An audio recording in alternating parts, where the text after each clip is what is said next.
Make him the cutest I've ever seen. So, what's going on? Well, I have a whole pile of Mushroom Boy bits here. And a whole pile of mushrooms. Because I've been building my Mushroom Boys. So we are...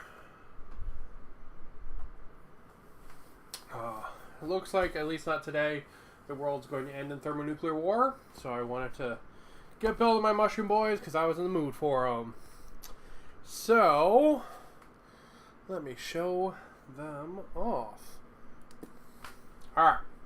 So, first off, I've got a unit of 3 trogs. What I did for this one was just kind of try to just put a couple mushrooms on his back, right? Nothing crazy. Just a couple, just so he ties in. You know, he's got a little bit of rock armor there that he's strapped to himself because he's a genius. And I just wanted to put a couple on there. And they're the 3D printed little mushrooms. I stuck them on with some glue and some green stuff. And they're pretty good. So I got him. And we got the guy holding the grot up. I liked the evil look on his face. That's why I picked this face. I liked the idea that maybe he was about to like toss the grot up like a ball and be like, whack, you know, something like that. He's got some more shrooms. A couple more than the last guy, but still like tried to like evenly space them out. You know, I didn't like cover them in them. You know, but I wanted definitely a couple growing on there. He's got his rock hat. And last, but definitely not shroom least, is this guy. So, I really liked this head because it had the ears up. But I noticed the one eye was like missing, like it's got like a dead eye. So I thought it'd be really cool to have like shrooms growing out of the socket. So I thought that was pretty cool. And he's just got a couple more on his back there as well. You can see these guys don't have dongs yet, or no balls or anything fun. There's no fun action down there. They will though, don't worry.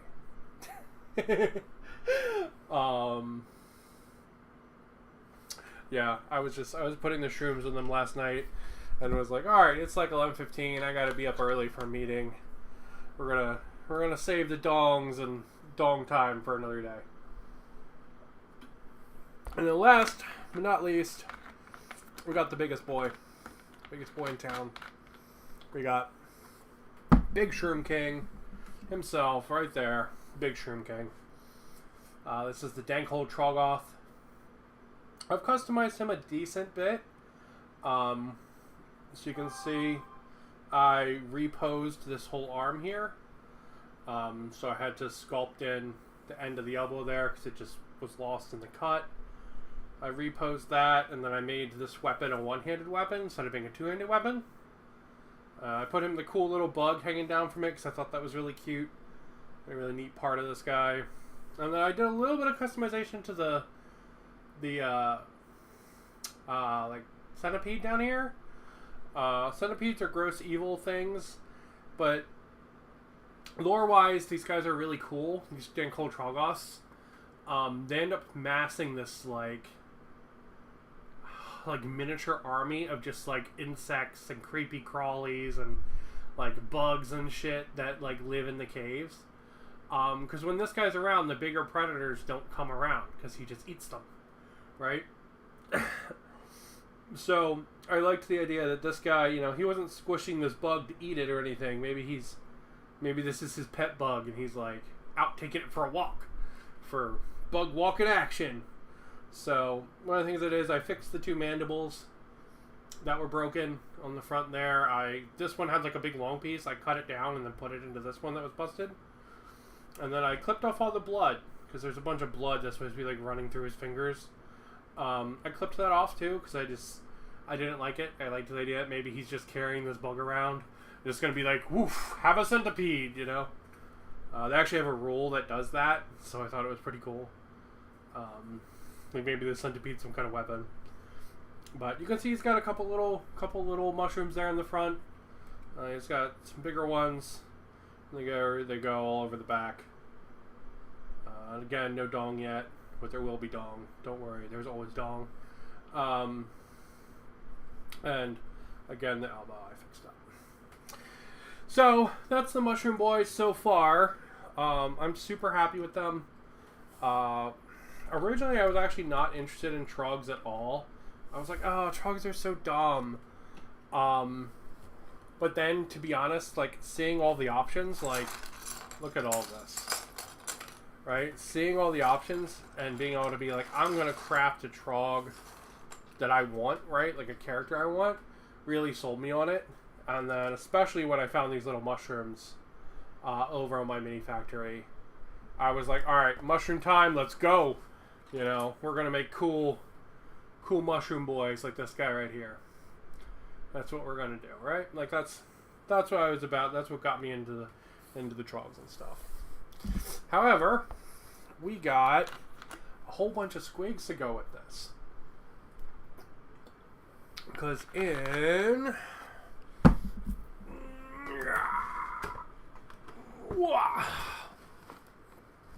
this boy right here, I don't need that. In this boy right here, we get a unit of Trogs, a unit of squigs, and Grot with a banana face. So we're going to build some squigs tonight, because I thought it would be fun. They look like a lot of fun. And my plan is to put mushrooms and stuff on them too. It'll mean they won't really match the squigs that are in my other armies. But I like the idea that, like, all of these creatures, like, live in the dark, dank caves, and, like, they're growing fungus and all kinds of weird shit, you know? I like that a lot. I think it's a really fun idea. So, there's a better shot of them from the front of the box as well. Back up there. Alright.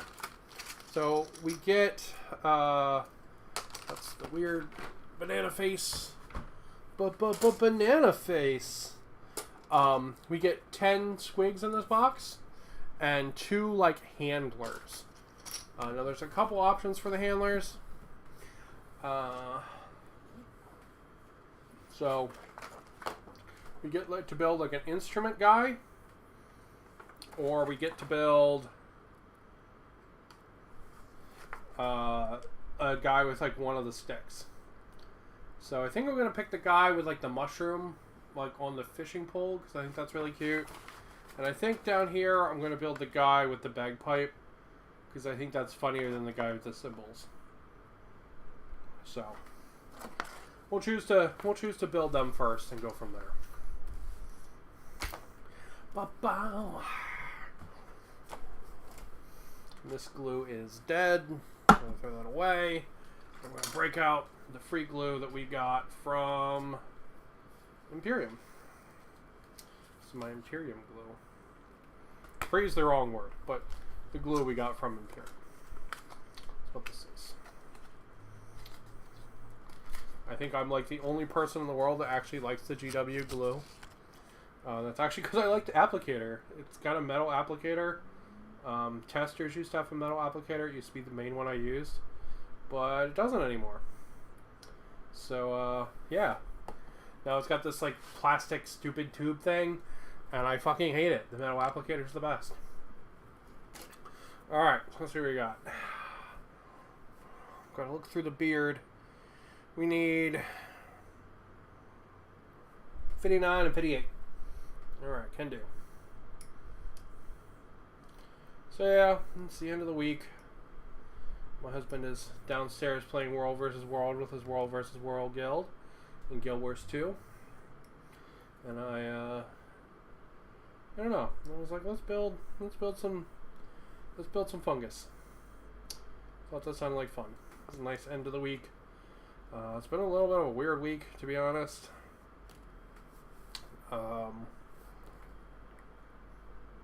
Let's see, I need 61 and 77. But yeah, it's just been a little bit of a weird week. Been trying to figure out really what I want to do with all my wargaming and stuff, and simultaneously I have my first game in like 6 months. on Sunday. I like those metal tubes too. Metal tube crew. Metal tube crew. Yeah. Yeah, I like the metal applicators. I have a bunch of the Tamiya stuff, but I don't actually like brushing it on. I wish there was a Tamiya glue in a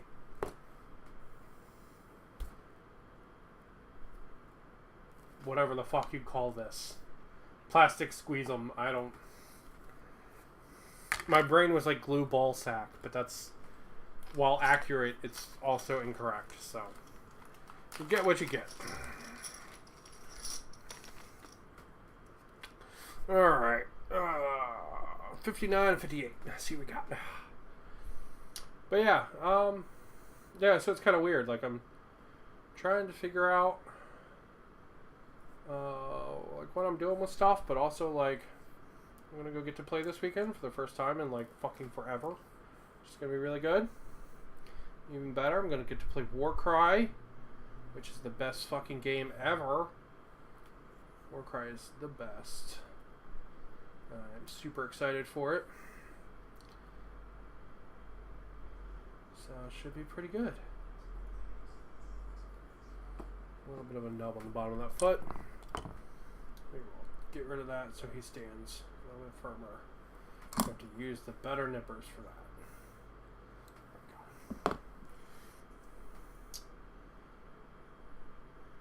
There we go. And even better, the glue is stored in the ball sack. It's true, 100%. That's where glue is stored. I've also been told pee is stored there. Don't know if it's true or not, though.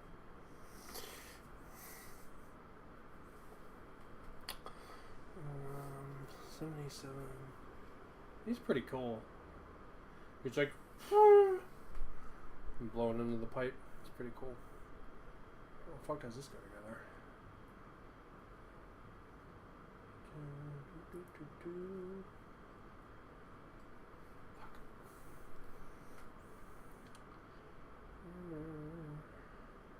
But yeah, I absolutely... Shit.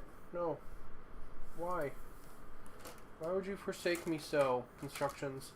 Beard, you are really getting in the way tonight.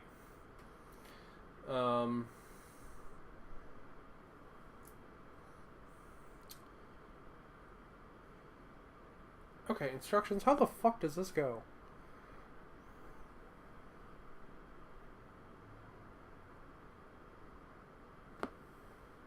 This? Is that right? No. Alright, I'm being like super dumb here, I'm sure. And like, this is very apparent probably to literally everyone else.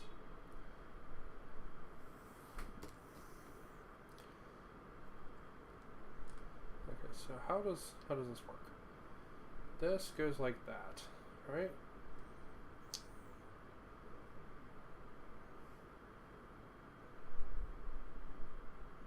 That goes like that. Okay.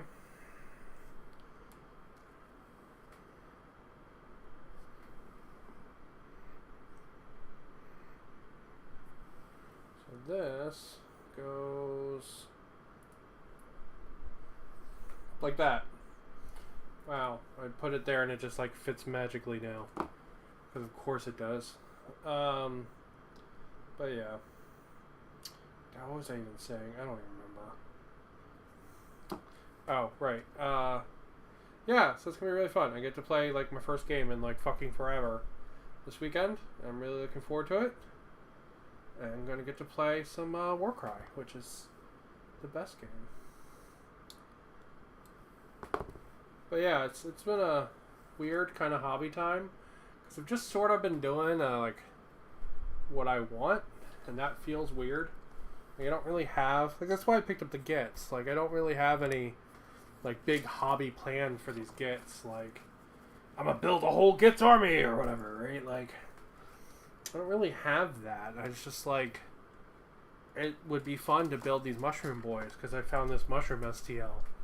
You know, like, I printed off like a bunch of more characters for Stargrave, right? Like, I've got a little bit of like a hobby plan for them, right? I printed off all these like sexy fox people, right? Like, look at this guy, right? Like, he's awesome. But I've got no fucking hobby plan for them either, right? Look at him. Look at him. He's got little... He's like a little tanuki. He got whole food thing. So good. But I don't really have any plan for them, right? They're just cool. It's kind of just what I've been doing. I haven't really had any, like, hobby plans or goals with stuff. And I think that's largely from not really getting to play recently, you know? I'm really looking forward to getting back into games and getting to play again. But, like, it puts me in a weird spot, because, like, I want to be really excited for this Tyranid Codex, right? Because I really want to play my Tyranids. But at the same time, I'm just, like, not excited. And I'm going to be super honest, that feels really weird, you know? Like I want to be like, yeah, it's going to be so great, can't fucking wait, yeah, Bug's going to come, fucking vor everybody, it's going to be awesome, you know? But, like, I don't know, I'm just, like, not like, into it. Like, I'm just kind of, like, a little blah about 40k right now, you know? Then I see all this stuff about, like, you know, all the YouTubers and stuff being like, if 40k is bad for you right now, just change it. And I'm like, I would like to do that. But that's harder said than, I mean, that's harder done than said, you know?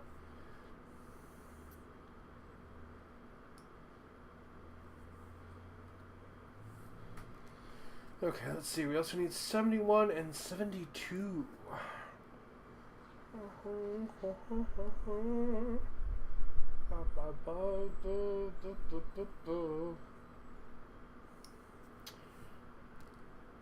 So yeah, it's just a weird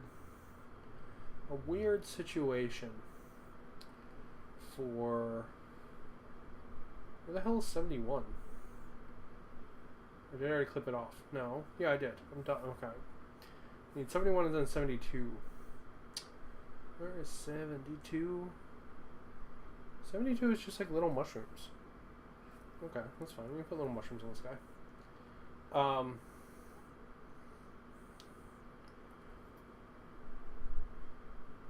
So yeah, it's just a weird... what's your hesitation? Oh, hesitation for 40k? Yeah, like it feels strange. 'Cause I just want to be, like, turbo excited about it, but, like, I don't know.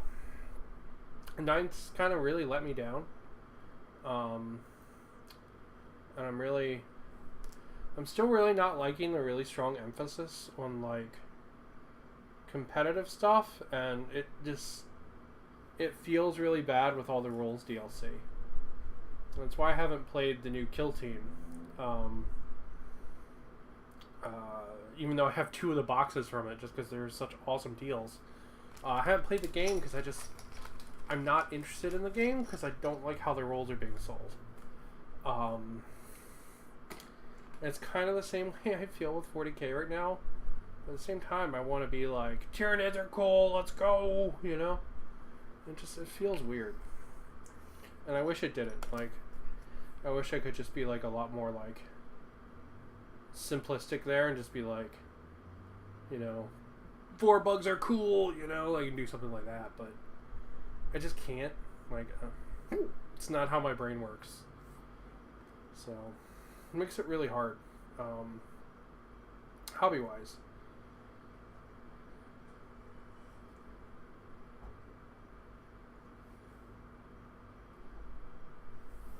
But, I don't know. Well, we'll see what happens with 40k. I think I'm probably still going to pick up the Tyranid models at the very least. Then maybe I'll give my orcs a couple of games again and see how I feel about it, and then maybe revisit picking up the rules too. Because, like, I don't know. Stuff like one-page rules is just so cool. Like, the whole concept of it, even if some of the execution's a little off. Like, I love the concept. It's like, I don't know. This shit's too complex for me. I don't want to take it that serious. You know, that's let's make our plastic spacemen bump into each other. You know what I mean? And I'm about that mentality, you know? Oh. Yeah, that doesn't look lewd at all. Yep. Not lewd. Not lewd at all.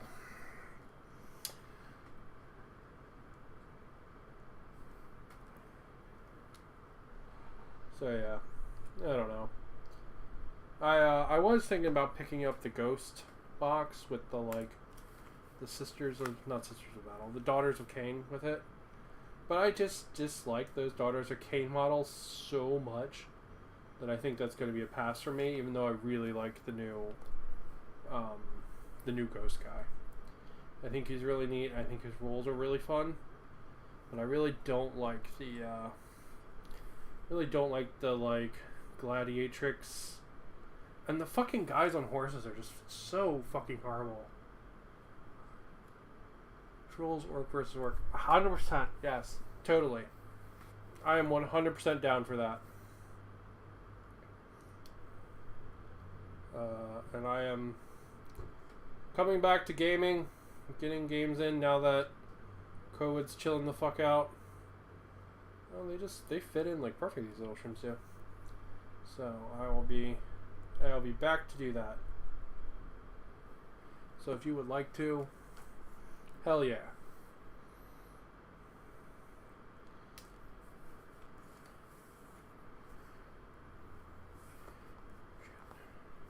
Man, between my belly and my fucking beard, I'm having real trouble building tonight. Come on. You wanted to just fit in perfectly before I put glue on you. There we go. Yeah. Everyone wants the mushroom.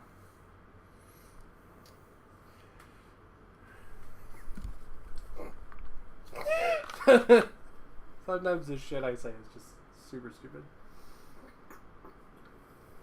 Ugh. All right. So we're done building the other mushrooms, and now we're moving on to the round mushroom boys. Let's see what we got.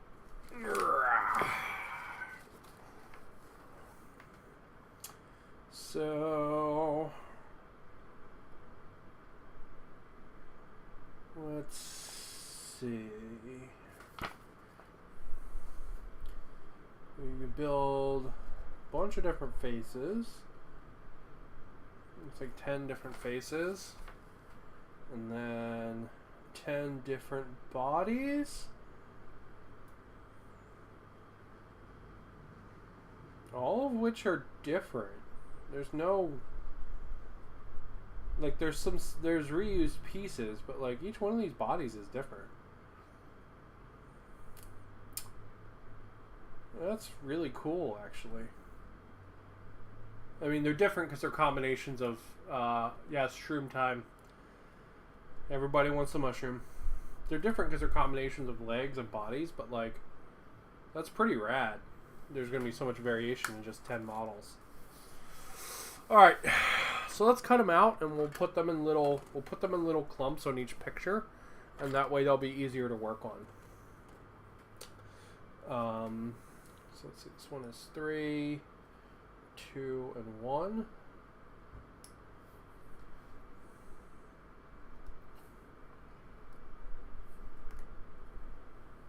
we'll just do a couple of these, and then we'll glue them together after that.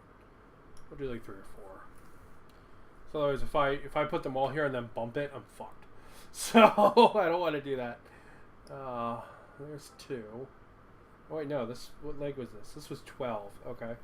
Who gets leg 12? There we go. You get leg 12. So this is 2 and 3 here. Okay. What other parts does Mr. 12 need? He needs 10 and 11.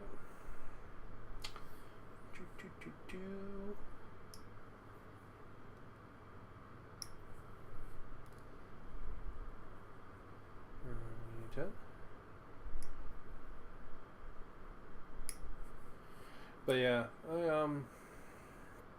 Let's see, 4, 5, and 6. Are they on this sprue? They are. There's 4. And here's 7, which I'm guessing is the one right next to them. Alright. See, that's what I'm worried about. So we're going to do a couple. Here's 6 and 5. And then I'm assuming it's 7, 8, 9. Which is why 6 is afraid of 7 as well. I mean, I'd be afraid of 7 if they ate somebody. It'd be fucking terrifying. Motherfucker be a murderer. But, yeah, I don't know. Just feel weird. I just feel like I'm in a weird spot with it where, like, I don't know. I feel like I can't be excited about it right now, and it's very strange. And I don't like that because I want to be excited, right? Like, these are my toys. I want to be excited about playing with them and, you know, painting them up so everybody likes my models. And you know, everyone's like, "Ooh, look at the nut sack on that one," or whatever, you know. You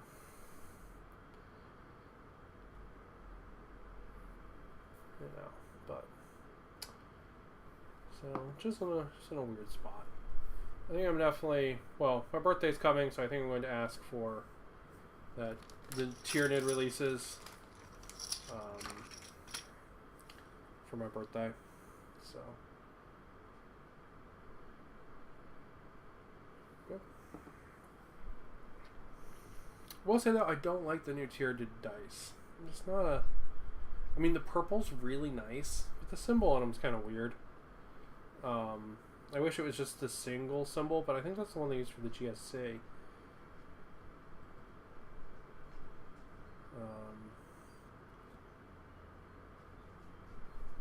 we go. So we don't lose track of which guy he is. He's going to go on his portrait. Guy's got a little nub there. Building fungus. Yeah, like the parasite model is really nice. It's got a lot of personality to it. Where it's just kind of like whipping around and like it's like weird, creepy, like leech mouth. And it's got that big, like very, very phallic, like dagger thing on its tail, which is really cool. I'm here for phallic dagger things, and that's really cool. I'm a big fan of that model, so definitely want to pick one of those up. And I think I'm also going to pick up the Combat Patrol because the new rules invalidated my army. I will admit I was a little salty when I saw this. Man, my hair looks so gray. Oh, my hair looks so gray. Anyway, yeah, I was a little salty when I realized the new rules invalidated my army because all of my troop slots, do you know what they were? They were Gene Stealers. So I can't run a patrol detachment anymore. The only unit of Hormagons and Termagants that I had, whatever ones have the stupid gun, not the blade arms, whatever one had the guns. I had one unit of those, so my Tervagon could like crap them out. Because I like that role a lot. I think that's a really just fun thematic role. Are Gene Stealers not troops anymore? No, Gene Stealers are not troops anymore. Gene Stealers are going to become elites, and they're going to get a stat buff. Which, I mean, is fair. Give them a stat buff, but they're not going to be troops. However, if you take a Winged Hive Tyrant, you can take Harpies as troops. Which is pretty cool. However, my Winged Hive Tyrant is not done yet. He's one of the Gene Stealers that I really fucked up when I was first painting them. And I'm going to be super honest, he's a little broken. I need to repair him. He's just a little busted from stripping him and all that nonsense. So I need to fix him. So I actually can't run him right now. So at the moment, I could run a 500 point Tyrannid list for combat patrol, but I couldn't do it with my Turvagon in the army. If I wanted to play with my Turvagon, I have to get more gaunts. Which is the reason that I'm going to be picking up the or asking for someone in my family to grab me the combat patrol of Tyrannids. Because it's literally like all gaunts. That's like all the boxes. It's a Hive Lord, Hive Tyrant, and some warriors, which I also don't have, and then all gaunts. So it's actually kind of like a perfect box for what I have, though it is very, very frustrating that I kind of have to pick one of those up if I want to play my army with my Turvagon, because technically I could field 500 points right now, but it is what it is.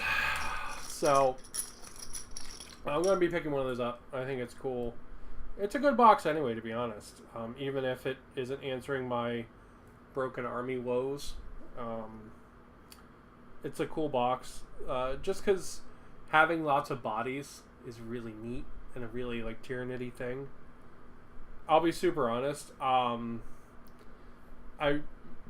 really wanted the Tyrannids to get a rule that would be like, if you're playing a like 500 point game, they get like 750 points. Or if you're playing a like, I don't know, like 1,000 point game, they get like 1,500 points, right? But at any given time, you can only have 1,000 points on the board. That would be just such a cool fucking rule, right? So like if you wipe out a unit, I can basically just put it back on the board, right? Like it's this like wave, you know? Like this like just thematic, like characterful, like flood of monsters. It would just be so cool. But no, they got some rules that are probably going to be very competitive. But are really just fucking garbage. They're just fucking garbage. They have this whole thing about like synapses, and you can trigger certain synapse bonuses if you have certain guys in range of other ones, but you can only do it like once per turn. But then like certain units like have these things like, and like if your guys overlap, they can like give extra bonuses. You know what the Tyranids are not about? Extremely exact positioning. Just that's not Tyranids. I'm sorry, like it's not. That's Tau, right? Like that's what they're about. They're about these tight units that support each other, and right? They're not about extremely specific positioning. You know what this role leads to? Extremely specific positioning. That's like what it is on the fucking tin. So yeah. Anyway, I'm not salty. You're salty. So yeah. Let's see. We need 20 and 21. Sorry, I crack myself up sometimes. 'Cause dumb. That's why. So yeah, I don't know. I thought it would have been cool if they had gotten some kind of like really thematic rule for like just being this endless horde or something, and not what they got. I mean, what they got is probably going to be competitively fucking amazing, right? Because it essentially lets you at any given moment just drop a huge buff on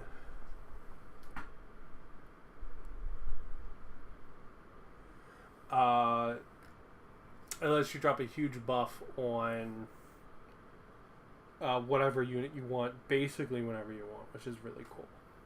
Have you tried Alpha Strike yet? We could try the D12 system you found. I am 100% down to play Alpha Strike. Basically, yeah, whatever you want to play now, just hit me up. So like I said, I'm going back out in the world again. I am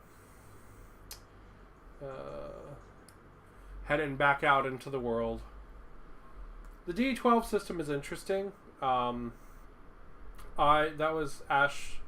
So to give some context to that, that was Ash Barker's video. He did a video on converting Alpha Strike to a D12 system instead of using 2d6,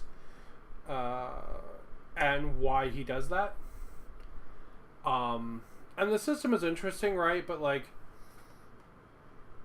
in truth, like I don't really care about the math behind it, I guess. Like, that just doesn't bug me, right? Like, if you have a little bit better chance at shooting at close range, I don't really care. You know what I mean? Like that's cool. The thing that I really liked about that video was the concept of like purposely changing rules because it will improve your experience. I like that spirit a lot, right? Like that like zeitgeist, and I want that more in wargaming. Right, changing rules to make the game for fun. Exactly. That's the like, that spirit is what I want, right? Like, you know, it's being like, oh, you know, like, okay, so like the orc buggy change, right? They made a change to orc buggies where you can only take so many orc buggies, right? Competitively, this is a good rule, right? It's a good ruling, but it also limits like some of the fun, like fluffy armies you can make, right? And the people that are making those fun fluffy armies are not the people that are like being super fucking toxic with the lists, right? Those same people that are doing that are not the people that like are abusing it. You know what I mean?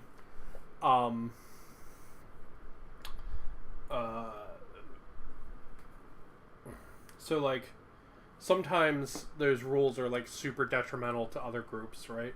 And just being like, no, we're ignoring this rule, it's fucking stupid. I like that spirit a lot. I do think it can lead to problems, right? Like, there's a concept of like, you know, the fun police coming to get you if you disobey Daddy GW or whatever. And the reason that's there is because the like, quote unquote, that guy exists. I know this very well. I've told this story a lot of times on the channel and stuff about like how my first game of Kill Team was basically against a guy who was outright cheating, and was very concerned with like winning against a new player who had never played before. And not just myself, there was another person there as well, and it was a really bad time. Like a super, like, I was legitimately, like, I came home that evening being like, I don't think I'm going to play war games anymore.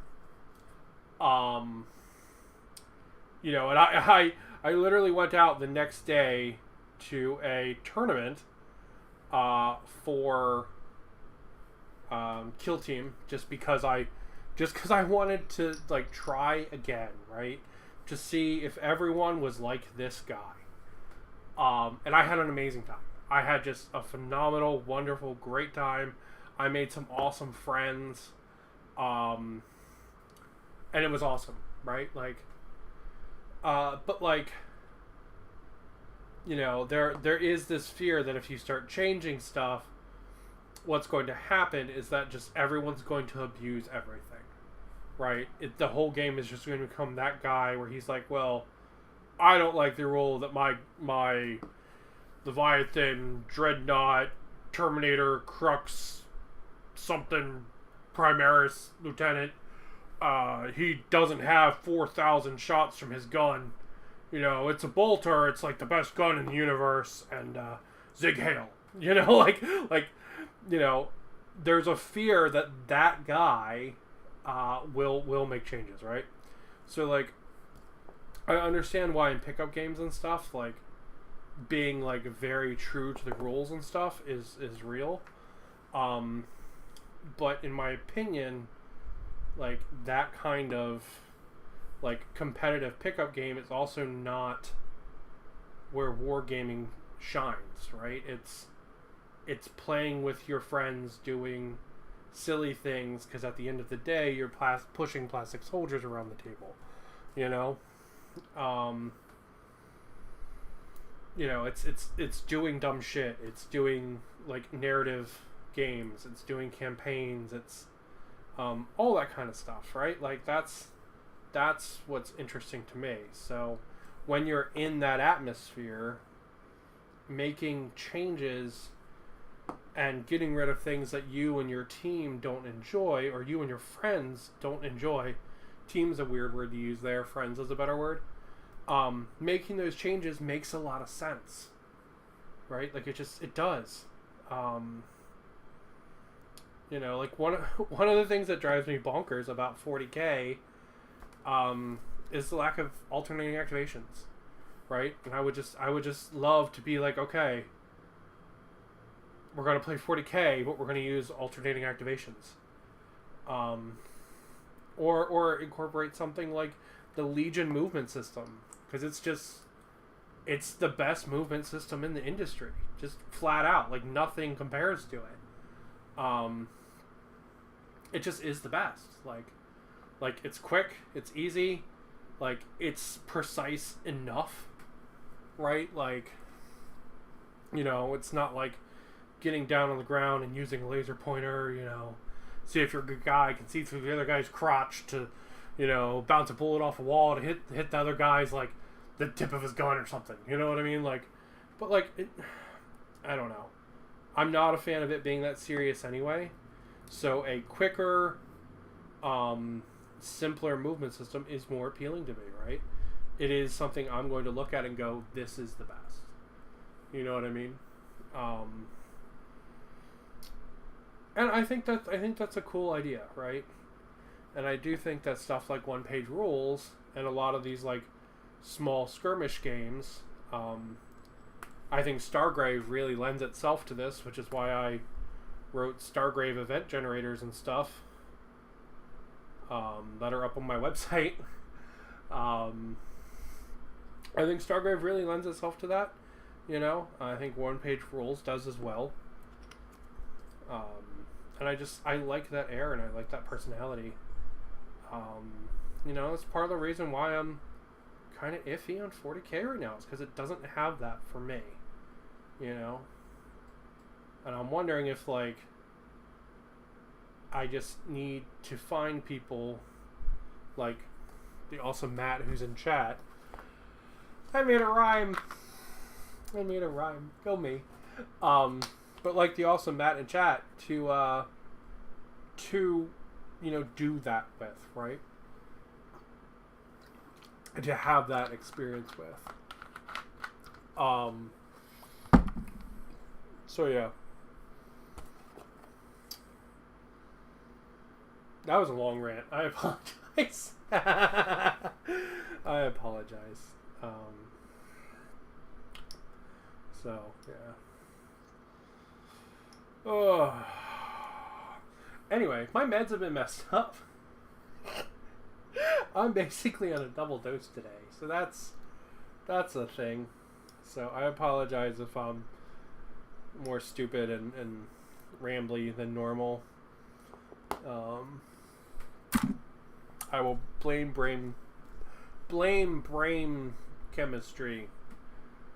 Blame brain. Yeah, that's close enough. Those were words. But yeah, I don't know. So I just feel like I'm in a weird spot with it. But I think I'm definitely going to ask my husband or my family to pick me up the Tyranid models for my birthday.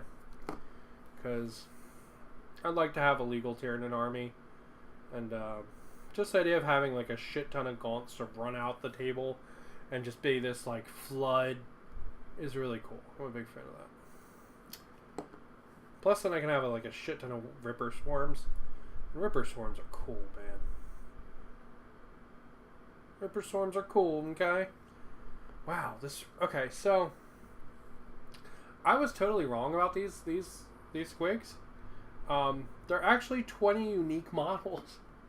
I thought it was 10 unique models, and then you just change the legs and the positioning, which is why I was really following like the numbers super closely, because I thought it would get to a point where you're like, body number 20 and leg number 1 and 2 and stuff like that. No, it doesn't. Like, this is 20 unique squig sculpts. It's really cool. Yeah, it's super cool. Alright, let's move them out of the way. Why am I saying 20? This is 10 unique squig sculpts. I can count. I do the computers for a living. I know how numbers work. I totally, don't have a degree in statistics at all. I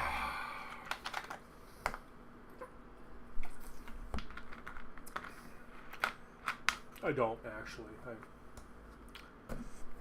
I degree was in psychology, but it was almost all statistics and test design.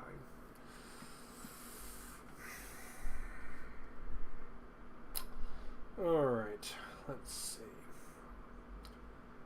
You got a whole bunch of toothy boys here. Whole bunch of boys. Alright, so I'm just going to start clipping stuff out that I see, like before, and we'll just put it down in the portraits that it goes on as I clip it out. So 54 and 53. There we go. 54 and 53. And which one's this? 34. Okay. Just clip out the numbers we see and put them on the portraits. Where's 34?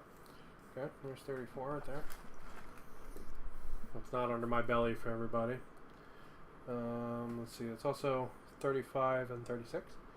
We can try to keep an eye out for those. Oh, they're right here. But yeah. So, in 3D printing news, I printed out a shit ton of Alpha Strike terrain, which is really fun. But it also means that I used up like all of my resin. So, that's a thing. Let's see, this guy's 50. So he's 50, and then this guy's 37 and 38.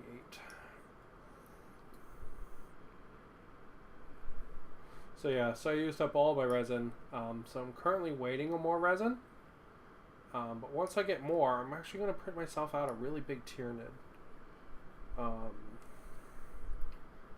I printed a lot of really big stuff for other people, but I haven't actually printed anything really big for myself. I started printing this orc bot, but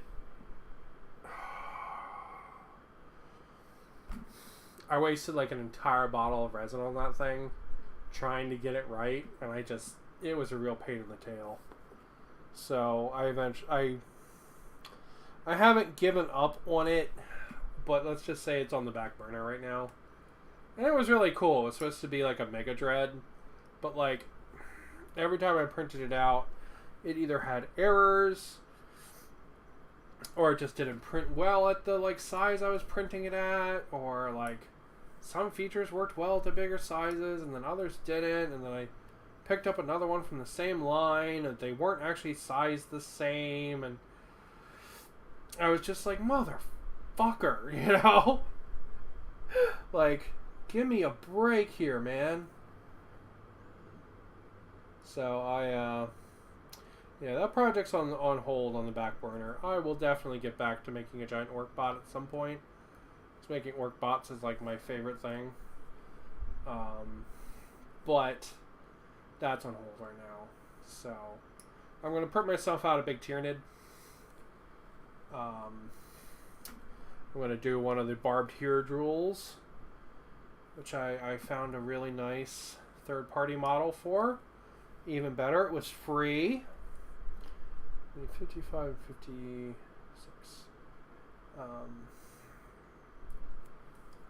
Even better, it was free. So,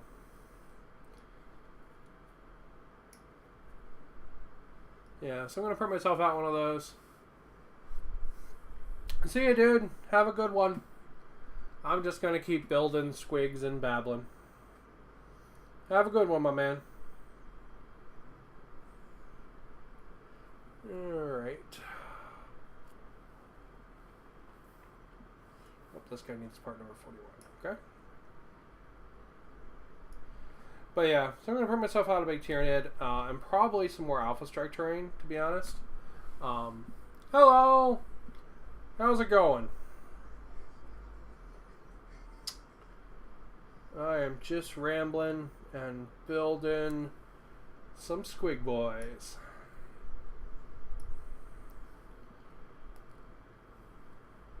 Alright, let's see, 55. I do think there's probably some like squig stuff I could probably print out, but I haven't found any good STLs for them yet. So I'm going to hold off on that until I do. But I'm sure there's some that are out there. Like, I think there's like a squig thing that's like that, and it's like spitting out other squigs. That would be a cool thing to print out because I think that's a really expensive Forge World model. So finding something like that would be neat. I also think there's a really super big like night-size squig that's also like a Forge World model. That would be pretty cool to find something like that. I found one for 40k that was like a gigantic squig covered in guns. That was pretty cool. Got that saved in my mini factory, and I was like, maybe I'll print this out one day. If I ever need like another Stompa proxy or something. Might be pretty fun.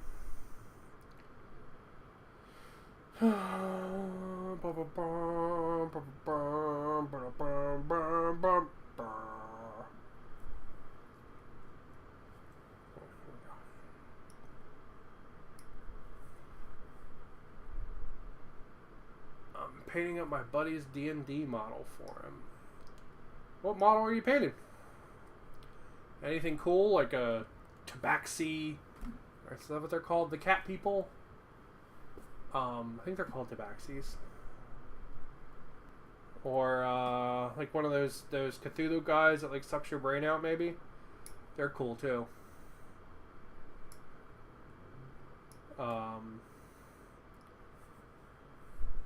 I printed out what I think is actually a whole set of D&D characters recently, just because I really liked the models. I think they're intended for D&D. I'll show them off in 1 second when I'm finished cutting the squig out. Yeah, I think they're meant to be D&D models. They are like little fox people, and they're cool as hell. I really, really like them. I am painting a cat person. Nice! Yeah, Tabaxi are cool. Dragonkin are cool too. And so are, whatever the robots are called. Auto robots, automatons. Battle forged, something, warforged? Something like that. That sounds rightish. But yeah, these guys are super cool. I found them over in my mini factory. There's all kinds of different ones. There's a rogue. There she is. She's like a little ninja. And this guy is one of my favorites. This is like a chef. He's like a big tanuki. And there's a bard. The bard is really cool.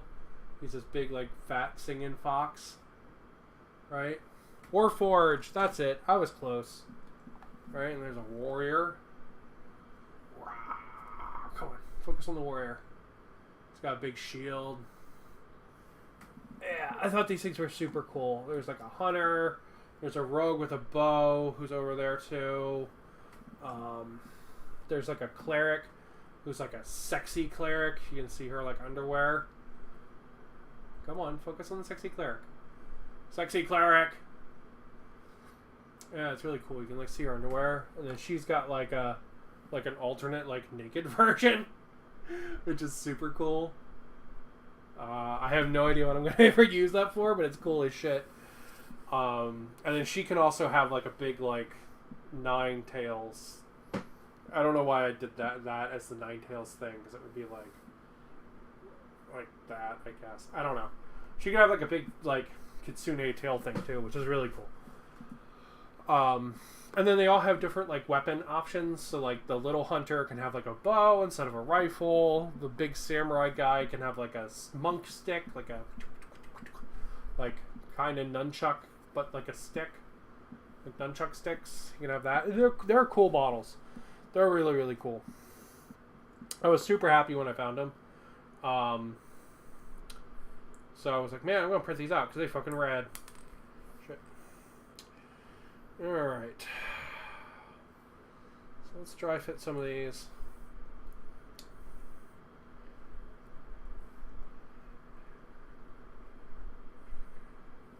Then we'll put them on. Then we'll decide what heads go in what bodies. Hell yeah. Yeah, I thought they were really cool. I was so sold on them that I was like, I don't have a plan for you, but I'm going to print you out. That's how cool I thought they were.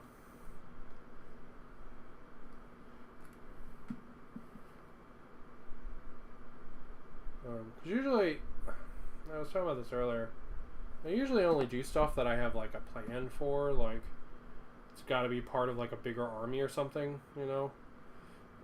Even like all the one-offs that I printed out recently, like this crazy Techno Viking, or let's see, what else do we got? We got some more over here. We got I've got a bunch of Dead Zone trains on the table, or like this lady with a mohawk and this big like wrench, or this like sexy like hacker lady that's like locked into the Matrix, or like this robot guy who's like, he's like, would you like some more? Would you like some more? You know, like that kind of guy. Even those guys, I have plans for all of those guys, right? Like they're going to be NPCs in like Stargrave and stuff. So even though they're like weird one-off minis, they all have plans for those, right? But these like Fox people, I have like zero fucking plans for them. I was just like, Fox people are cool. You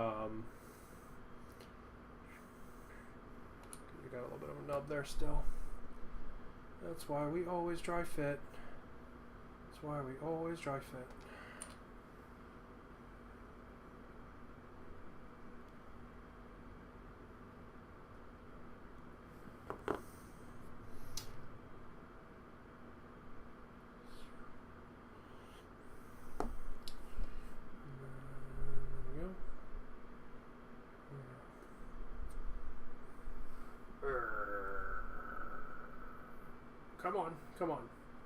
Come on, you can focus on that little thing. You don't like it because it's too small, I got it. 3D printer customer. It really does. Since I got my 3D printer, it's basically been running every night until like this last like week and a half. And that's because I ran out of resin, and for whatever reason I've been stuck waiting for Amazon to send me resin. Like, they're taking forever for it. Because I used a lot of resin doing printing buildings for Alpha Strike. So, which way do you go, buddy? So yeah, so I used a lot of resin for that. So like, it's been running basically nonstop since I got it. You know, printing out like mushrooms and little standalone minis, and I've wasted a lot of resin. I wasted a lot of resin just learning what are good files and what are not. If I had to do this like all over again, I would do a lot more like single model test prints instead of filling up like an entire tray with models that I don't know how they're going to print. Right? Because in my brain, I'm like, oh man, I want to get everything as fast as possible. Let's go. I want my toys. Yeah. And that's a not productive attitude to have with the 3D printing. I could have saved myself a lot of resin if I hadn't done that. If I had been like, okay, we're going to do a couple smaller prints, and we're going to make sure everything's working, and then we're going to do the big prints then. And that's not commentary on the 3D printer itself, not on the Elegoo Saturn, which has been a fucking phenomenal. That's commentary on like some of the files I've tried to print, and just my knowledge for identifying a good file. Like, I have a ton of terrain files that just don't work for resin, like at all. Like, the entire way they're constructed and like conceptualized, they don't work for resin. Like they literally will never cure and are basically just going to go and explode one day, because of how they are. And I know that now, looking at those files and being like, oh man, I should have seen this. But like, when I chose to print like batch after batch after batch of that terrain, just thinking I could just like normally cure it, or that it wasn't filling up with liquid resin or stuff like that. If I had like, only done like one thing, tried to cure it, saw the problems, I could have saved myself probably like 2 bottles of resin. Not even joking. Like, that's probably how much resin I've wasted. But you know what? That's learning, right? Like, that's unfortunate and unnecessarily expensive. But, I know better now. I know how to, like... I know not to force a file that doesn't want to be resin printed. And there are some files that don't. Like, just straight up, like there are files that, like files that have,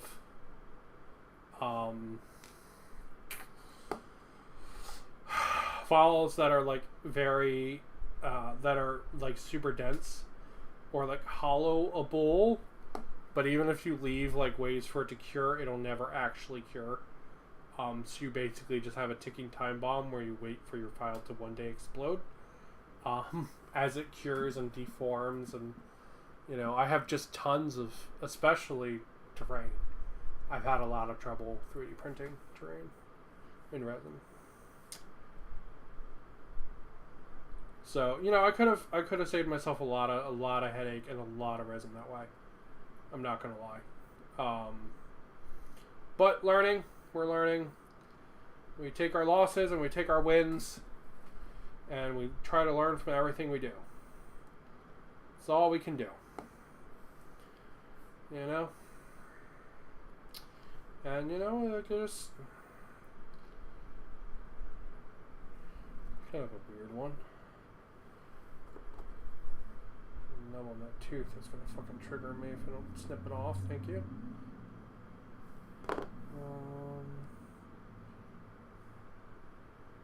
Yeah, it's just kind of weird because, like, his chin. Oh, it's like the lip, I guess. Ugh. I tell you, I'm using the transparent green resin, and it's turning out pretty great. Nice! Yeah, transparent resin is awesome. It's super, super cool. I've seen lots of models printed in it. Someone did a bunch of lictors in transparent resin, and it was really cool. Like, just like the coolest fucking thing. Because they looked like they were like invisible, like the Predator. It was so cool.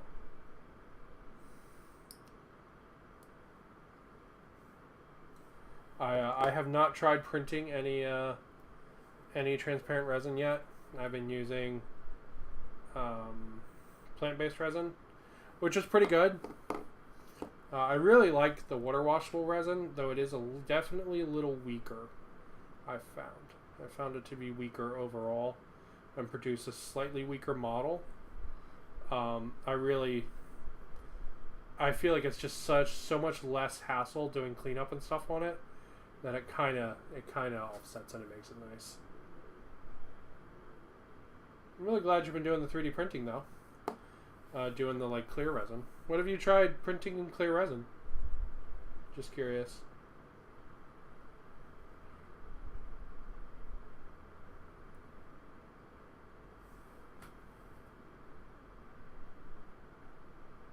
I also saw someone doing Tau battle suits in clear resin that was really neat. The like stealth ones, I guess. Oh, it was really cool as well.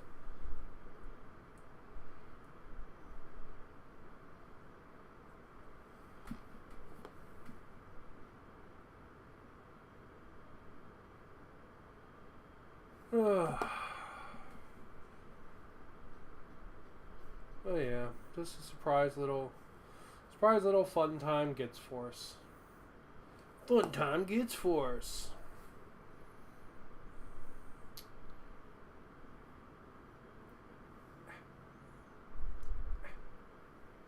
Come on.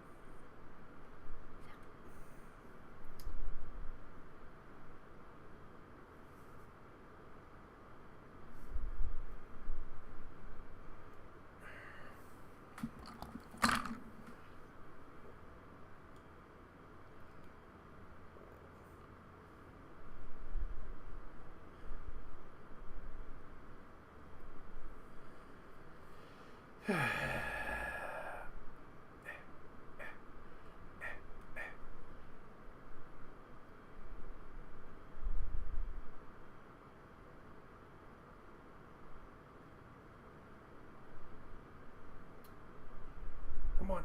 Out of the mouth. Come on, you can do it. You can do it. I believe. Aha! Yes. Okay.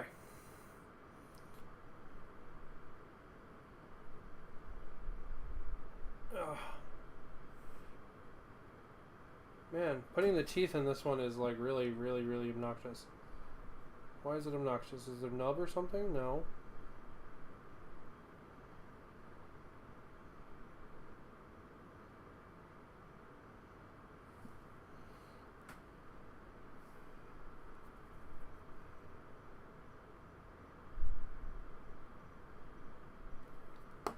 There we go. And I'm over here like bumping the camera with my face. So I try to put the teeth in this freaking squig head. Oh, how's it going?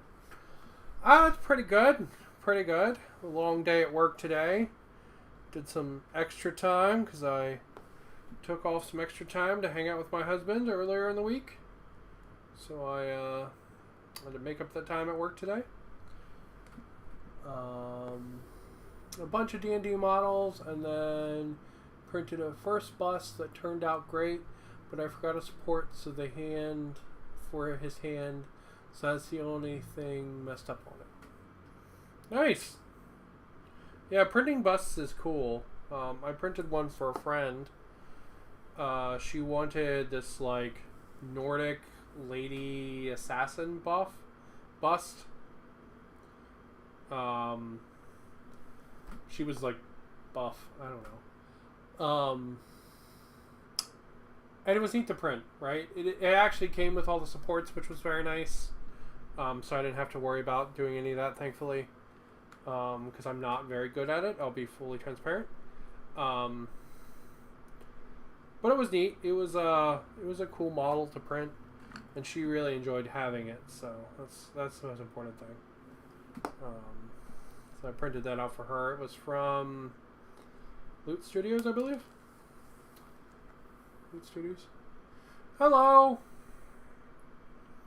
How's it? Man, there's been so many people tonight. That's cool. I normally, I normally stream in the mornings. Usually around now, I'm usually like, very nice. I'm working on my Elder Combat Patrol. Very cool. Is that the one with the like, you get like one big robot and then like 6 bikes or something? And like a guy who's like, look at my sword, I've got a cool sword. You know, like all the HQs. That's a cool squig head. Come on. Come on, camera. Thank you. That's a cool squig head. Alright. So what have we got so far? We've got 10 squig bodies. Alright. Got 10 squig bodies that are all unique, which is really, really fucking cool. We've got this guy with the mushroom. Really, really cool. And then we got this guy with the bagpipe. I'm doing good, getting ready to paint my first figure. My friend and I are getting a combat patrol and are gonna duke it out. Figures tomorrow, paint's coming on Tuesday. Ooh, that's exciting. What combat patrol are you getting? I'm gonna be honest, the smaller games of 40k are like my favorite. So don't ever feel pressured like you have to play like 2K or any of the like really big games. The smaller games are my jam. Like if you want to do little games, fucking go for it. Have a good time, because that's where it's at.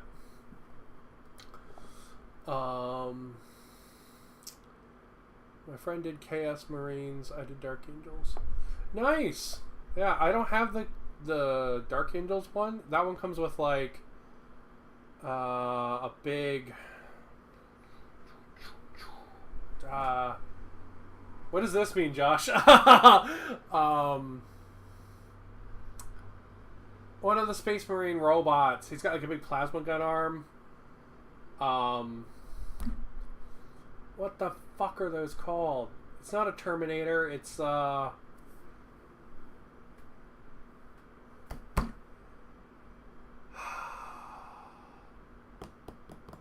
it's gonna drive me bonkers until I remember it.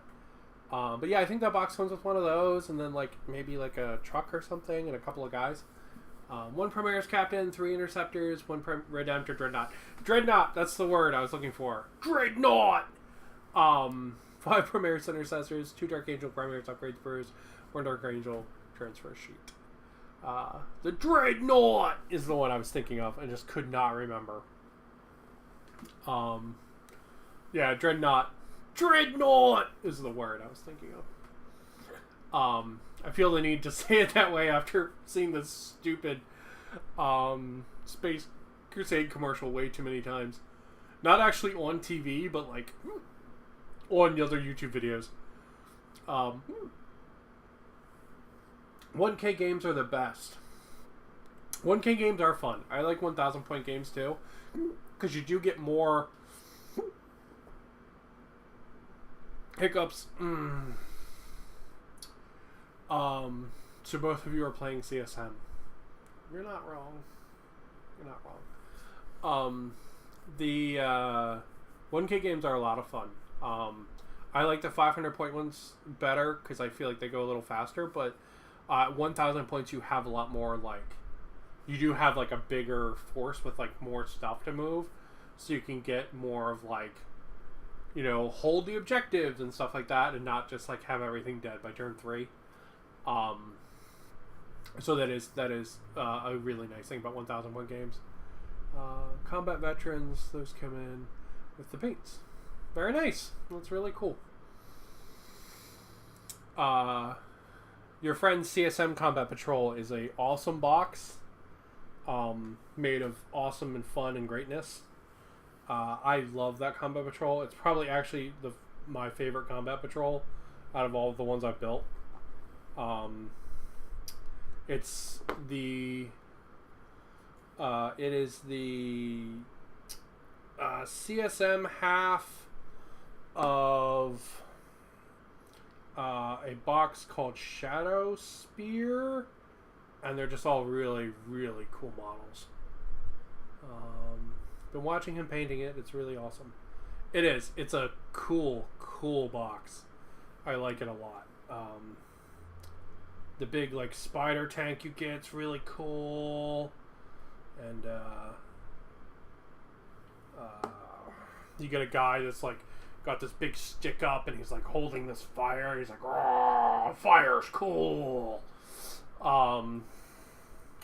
It's really, it's a good time. It's a really good time.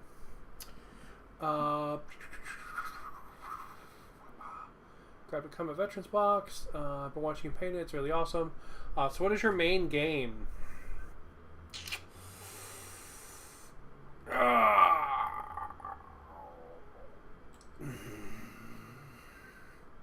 COVID sucked. Alright, I'm going to put it that way. I have not gotten to play as much as I'd like to lately. Before COVID, I primarily played 40K. My main army is probably orcs. Main game in what sense? I assume just in the overall, like, the overall what kind of tabletop game do you play? My favorite army is orcs. I'm also a really big fan of my Death Guard, and I'm looking forward to playing my Tyranids. But I haven't actually ever gotten to play them. But I have a whole Tyranid army I'm really looking forward to playing. Oh, I need to be showing these off after I build them. Look at that guy with this cool horn. It's like, I'm gonna horn ya. That sounds a little awkward, but I will say I really like AOS. But if I'm going to be mega honest, what do you play the most? I mean, when it comes to figures, nothing. I DM a D&D game for some friends. Have been for like 3 years now. Nice, that's very cool. Yeah, DMing is a very fun art. You know, getting to sort of lay all the pieces out and getting to let other people enjoy it. Can be a real challenge sometimes. That's for sure. But very fun. Very, very fun.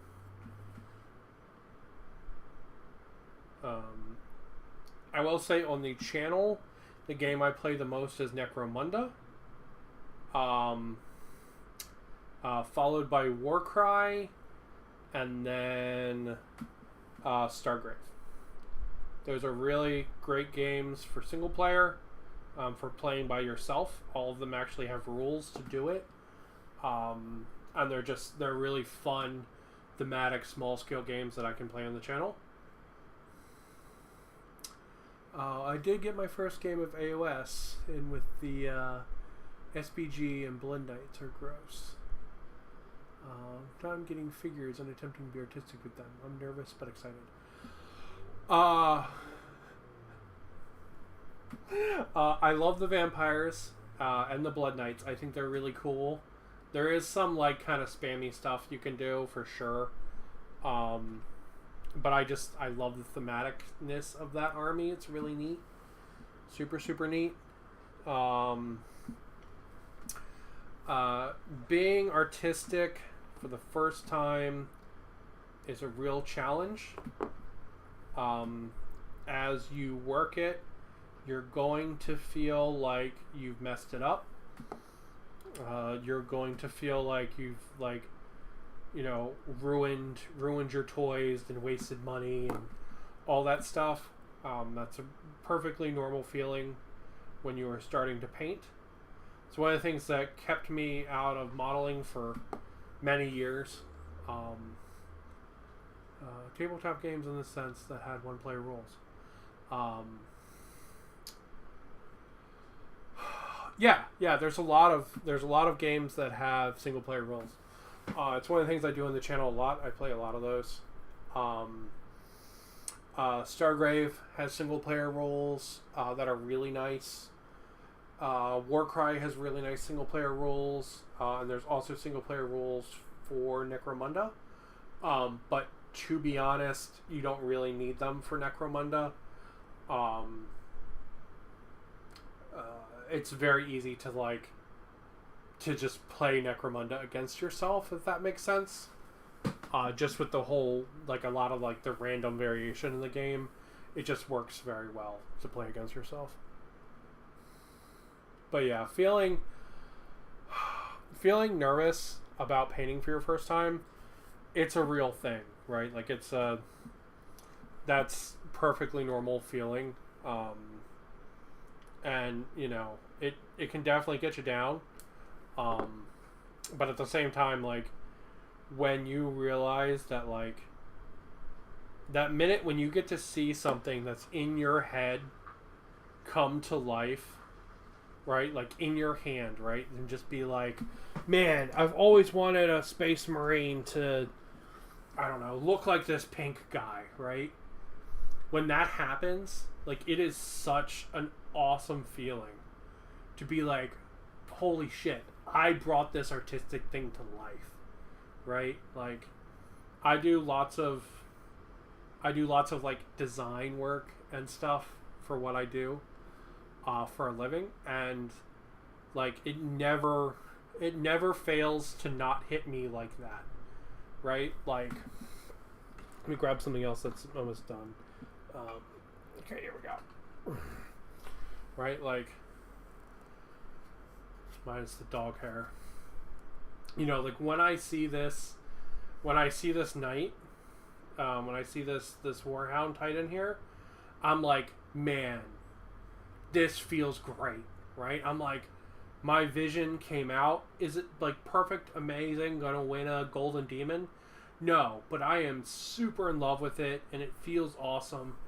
And the minute that I get to do this and put him on the table and have him march across and shoot his little guns and like murder shit or get blown up on turn one, which is probably was what's going to happen to him because I'm bad at the games. Like when that happens, it's such a fucking rush, and it's like, yeah, I get to see my thing in real life doing shit, and it's just really cool. Really, really cool. Don't throw away your first model or ship to old paint. Use as a reminder of what you started. Yes, 100%. 100%. On that note,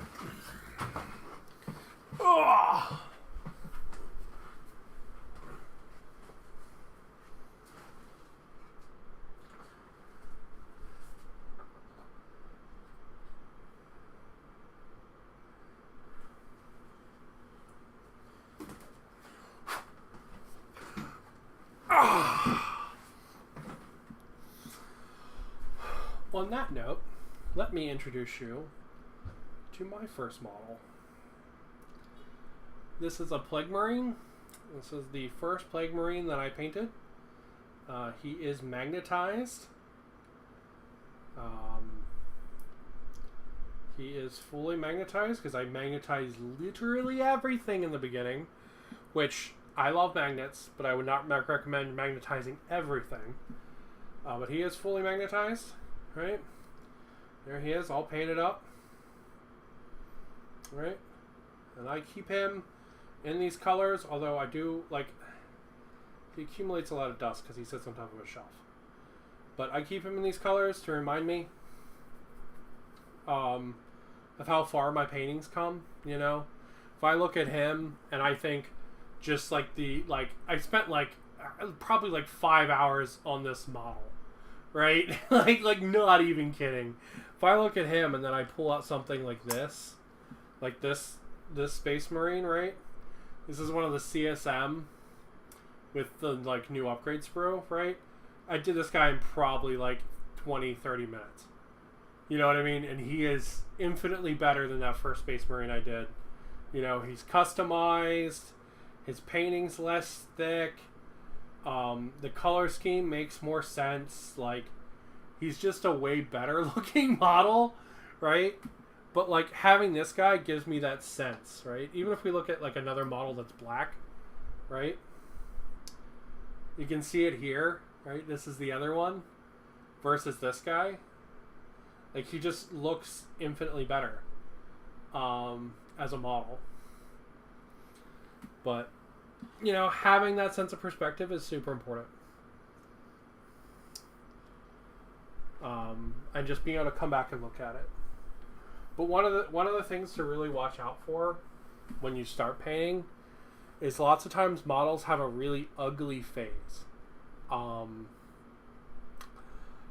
this is one of those things that's really hard sometimes to push through. But like you need to, right? And it's usually when you have a lot of your colors blocked in, but not all the details in. And like no washes or dry brushing or anything like that done. It's like this weird, like pseudo, like liminal space that your models, and almost every model falls into. So like, I have a couple here on my desk that are in that space right now. And like I haven't had the desire with these models to push through it yet, right? But I'll get there, so I'm keeping them on my desk so I can finish them. But they're stuck in that space, right? So like you can see this Wookiee here, a lot of the colors are blocked in, but not everything. Yeah, the whip stage, the work in progress stage. You know, like you can see there's a bunch of metal stuff in his hair that should be painted as details. A bunch of this is really messy, I need to clean up. His face doesn't have any details. You know, just little stuff like that, right? And he's like one flat color, right? And it's hard to push through this stage sometimes, right? But like, we'll grab this Wookiee. Let's grab the other one. Right? But like, you know, it's possible, right? So like this is him after dry brushing, painting on the face details, doing the rest of the details, doing washes, you know, and just how much nicer it feels as a model. Painting the base rim, doing the base, like you can see the color of the base through it there, you know. And sometimes it's hard to push through this stage because like you get here and you're gonna be like, I spent so much time on this model and it looks like shit, you know. And everybody's models look like shit at this stage, like they all do. Like I've never met someone who just has a beautiful model all the way through. Everybody has that shit model stage. And getting through it is tough. Alright, let's finish these suckers up. Let's see, we got some more heads. So, open mouth, grinny mouth. Okay, we'll put the open mouths on the ones that are like jumping. That makes sense to me. But yeah. My favorite game is Warcry. Just saying. Warcry is like legitimately my favorite game. I like the fact you can use so many different units in it. I like how quickly it plays, and it has a lot of like the war game-ness is not in Warcry. So like, for example, you don't have to charge a unit to get into combat with it. You can just walk up to a unit. Stuff like that. This one's cool. He's like an anglerfish. Wow, I'm an anglerfish. That's what anglerfish say. Or so I've been told. Alright, this is our last jumping one. Right here.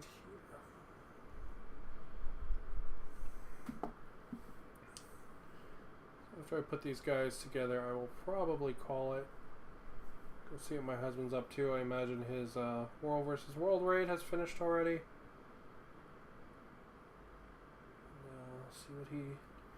See what he's doing.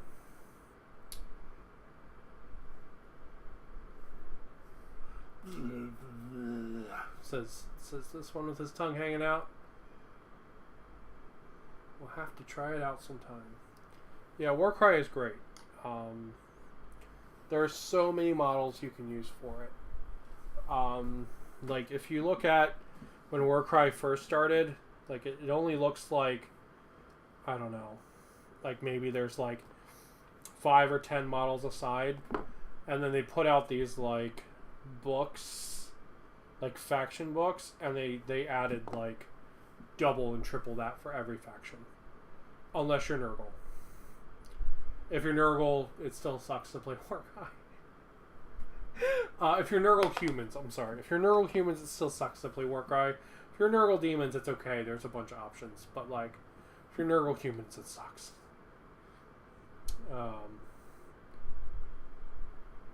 For whatever reason, they made the great idea of splitting demons and humans between all the demon factions, which is just fucking stupid. But you can now use the underworld stuff in Warcry, which is super cool. So as long as it's not the guy with the monkey with the knife, as long as it's not that set, you can use any underworld's warband that you want, which is really cool. Is it like Kill Team? It is simpler and faster than Kill Team. But it is a skirmish game, so you play on the same Kill Team sized board, and you play with a few models. Like, I think the most models you can have in a Warcry warband is 15. Same with old Kill Team. So I think the most you can have is 15, which is pretty cool, right? And you essentially go back and forth with alternating activations, and everybody has 2 actions, right? And they can use those to attack twice, to move twice, to do other stuff like pick up supplies and jump around, and it's really cool. But what about the crab? You can totally use the crab. The crab has rules. The monkey sadly does not, but the crab does. So if you would like to play like a Lumineth Realm Lord's Force with a crab, you can 100% do it.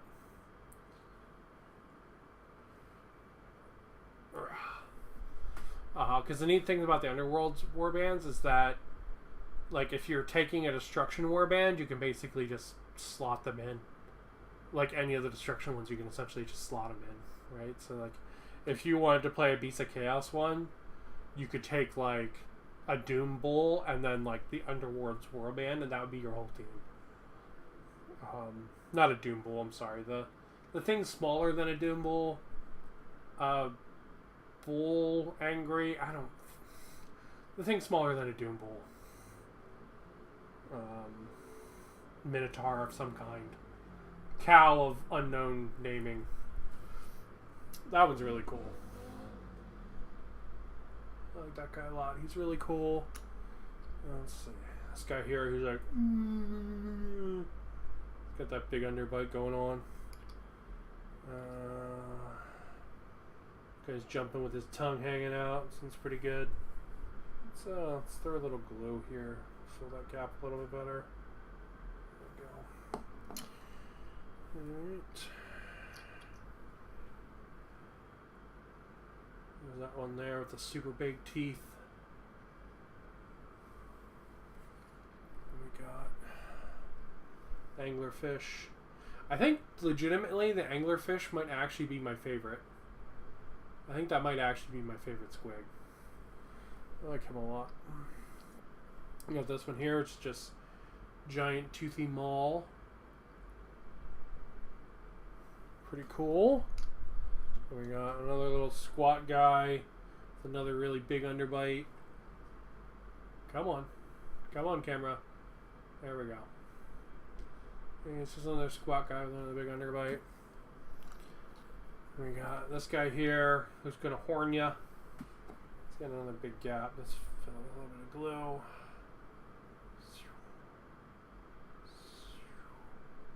Go. Yep. Come on back. There we go. There we go. That guy's just a nice, pretty standard squig. I like that one a lot. It's just nice. Not like nothing crazy about him. Just he's a running blueberry of teeth. It's that one. He's a Cherry of Doom. And then last but not least, we have the other really, really cool one, which is the one with the grots riding inside of it, like that Warhammer MMO. It's really cool. Yeah, so I think my favorites are between this guy, the grot in there, and then the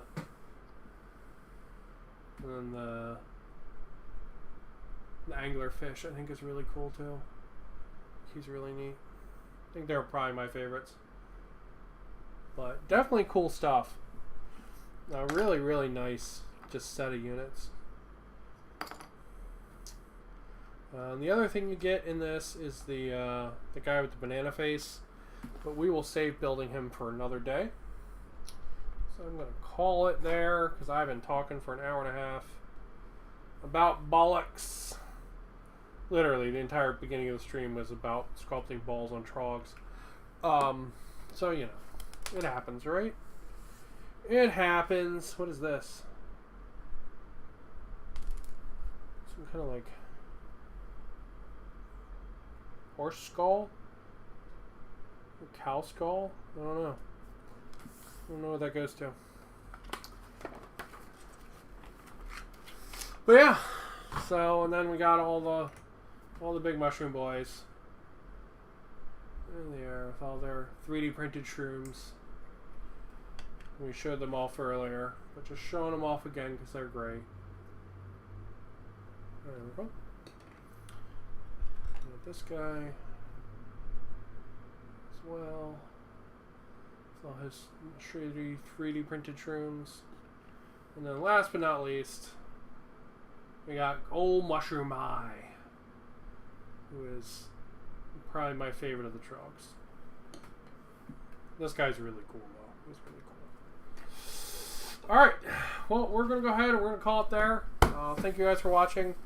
I might not be streaming on Sunday. I might be streaming on Saturday instead. So I might be streaming tomorrow instead of Sunday.